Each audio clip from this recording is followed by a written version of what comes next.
Hello friends, అందరూ ఎలా ఉన్నారండి? వెల్కమ్ టు చాణక్యాస్ నీతి. జీవితం స్వీయ నిర్వహణ విషయంలో ఆచార్య చాణక్యులు వారు ఉపయోగకరమైన సలహాలు ఇచ్చాడు. చాణక్య నీతిలో చెప్పినట్లుగా మన జీవితంలో ముగ్గురిని అస్సలు విడిచిపెట్టకూడదు.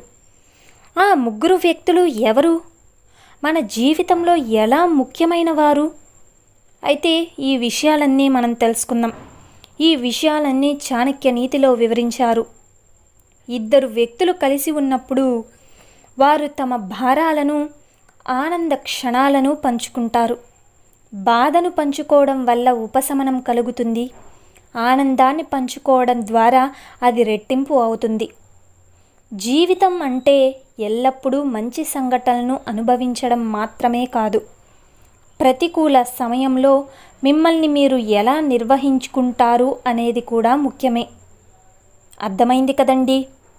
మనం ఒంటరిగా పోరాడుతున్నప్పుడు మనల్ని నిరాశ నుండి బయటపడేయడానికి, జీవితంలో సమతుల్యతను పునరుద్ధరించడానికి, జీవితాన్ని తెలివిగా మార్చడానికి కొందరు సహాయం చేస్తారు.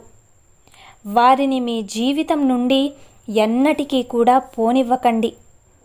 మరి చాణక్యుడు చెప్పిన ముగ్గురు వ్యక్తులు ఎవరు? అయితే ఖచ్చితంగా వారిని మీతోనే ఉండనివ్వాలి. మరి ఆ ముగ్గురు ఎవరో మనం తెలుసుకుందాం. ఒకటి మంచి స్నేహితుడు. ఒక వ్యక్తికి సమాజం అతని స్నేహితులతో అంచనా వేస్తుంది. మీకు మంచి స్వభావం గల స్నేహితుడు ఉన్నట్లయితే అతను మిమ్మల్ని సరైన దిశలో తీసుకెళ్తాడు. నిజమే కదండి? మీ సామాజిక స్థితిని కూడా పెంచుతాడు.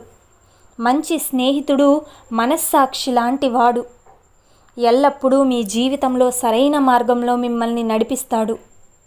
అలాగే నిస్వార్థ శ్రేయోభిలాషులు. జీవితంలో బాధ, వైఫల్యం నుండి మిమ్మల్ని బయటకు తీసుకువస్తాడు. మనకు చాలా సన్నిహితంగా ఉండే, మనకు మంచి మాత్రమే చెయ్యగల స్నేహితులతో ఎప్పుడూ విడిపోకూడదు. అయితే ఇతరులు రావచ్చు, పోవచ్చు, కానీ ఈ వ్యక్తులు మీ జీవితంలో ఎల్లప్పుడూ కూడా ఉంటారు. వారు కేవలం స్నేహితులు మాత్రమే కాదు, దేవుడు మీకోసం పంపిన బహుమతులు అని కూడా మీరు అనుకోండి. కాబట్టి మీరు ఎట్టి పరిస్థితుల్లో ఒక మంచి స్నేహితుడిని పోగొట్టుకోవద్దు. ఇక రెండవది గొప్ప భార్య. అయితే నమ్మకమైన భార్య దేవుని గొప్ప దీవెన అని చెబుతారు. సంస్కారవంతమైన దృక్పథం, అలాగే ఆచరణాత్మక ప్రణాళిక కలిగిన భార్య గొప్పది. ఎందుకంటే క్లిష్ట పరిస్థితుల్లో సహాయం చేయడానికి సిద్ధంగా ఉంటుంది. వారి సహాయక చర్యలు మీకు ఎలాంటి పరిస్థితినైనా ఎదుర్కొనే ధైర్యాన్ని కూడా ఇస్తాయి. నిజమే కదండి? వారు మీ జీవితంలో లేకపోయినా జీవితం పరిపూర్ణంగా ఉండదు. మీ జీవితంలో అనుకూల, ప్రతికూలతలు ఉన్నాయి, కానీ మీ జీవితంలో మీకు మద్దతు ఇచ్చే భార్య లేకపోతే ప్రతికూలతలు మాత్రమే జరుగుతుంది. కాబట్టి మంచి భార్యని మీరు ఎప్పుడూ కూడా పోగొట్టుకోవద్దు. ఇక మూడవది, లాస్ట్ది, కష్టాల్లో తోడుగా ఉండే పిల్లలు. మన కడుపును పుట్టిన పిల్లలు, కష్టకాలంలో మనకు అండగా నిలిచే పిల్లలు మన అదృష్టం అనుకోవాలి. వారిని సద్గుణవంతులుగా, బాధ్యత గల వ్యక్తులుగా తీర్చిదిద్దేందుకు మనం జాగ్రత్త పడాలి. ప్రతి తల్లిదండ్రులు తమ బిడ్డలను తనకు మంచి పేరు తీసుకురావాలని, కుటుంబ కీర్తిని నిలబెట్టాలని కోరుకుంటారు ప్రతి తల్లి, తండ్రి.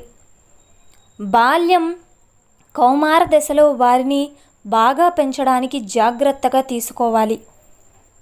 అలాగే వారు మీ జీవితం మీకు నిధిగా ఉండేలా ఎదుగుతారు. కాబట్టి ఈ విధంగా పెంచండి. అలాగే మంచి ప్రవర్తన కలిగిన పిల్లలు మీ వృద్ధాప్యంలో ఆనందం, శాంతిని కూడా మీకు ఇస్తారు.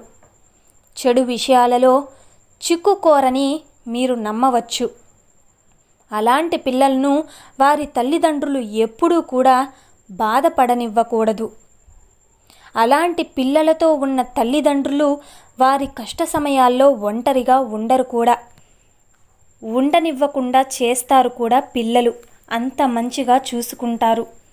సో చూశారు కదండి. మరి ఈ ముగ్గురు వ్యక్తులని మీరు ఎట్టి పరిస్థితుల్లో కూడా వదులుకోవద్దు. మనం పెంచేటప్పుడే మన పిల్లలు ఎలా పెరుగుతారు అన్నది మనకు అర్థమవుతుంది. అలాంటి పిల్లలు మన కడ వరకు కూడా మనల్ని జాగ్రత్తగా చూసుకుంటారు. సో చూశారు కదండి ఇవాల్టి వీడియో. ఈ వీడియో మీకు నచ్చిందని అనుకుంటున్నాను. నచ్చితే చిన్న లైక్ చేయండి, అలాగే మన ఛానల్ని సబ్స్క్రైబ్ చేసుకోండి. ఇలాంటి చాణక్య నీతి మరిన్ని మోటివేషనల్ వీడియోస్ మీకు నోటిఫికేషన్ రూపంలో రావాలంటే పక్కనున్న బెల్ సింబల్ని క్లిక్ చేయండి. నేను పెట్టే ప్రతి వీడియో మీకు నోటిఫికేషన్ రూపంలో వస్తుంది. Thank you for watching friends. రేపటి వీడియోలో చాణక్యులు గారు మన జీవితాలకు సంబంధించి ఏ మంచి మాటలను, మనం జీవితంలో ఎలా మెదగాలి అని, ఏ మంచి సూక్తులను అని ఆయన చాణక్య నీతి గురించి, చాణక్య నీతిలోంచి మనకి చెప్పబోతున్నారన్నది రేపటి వీడియోలో అయితే మనం తెలుసుకుందాం.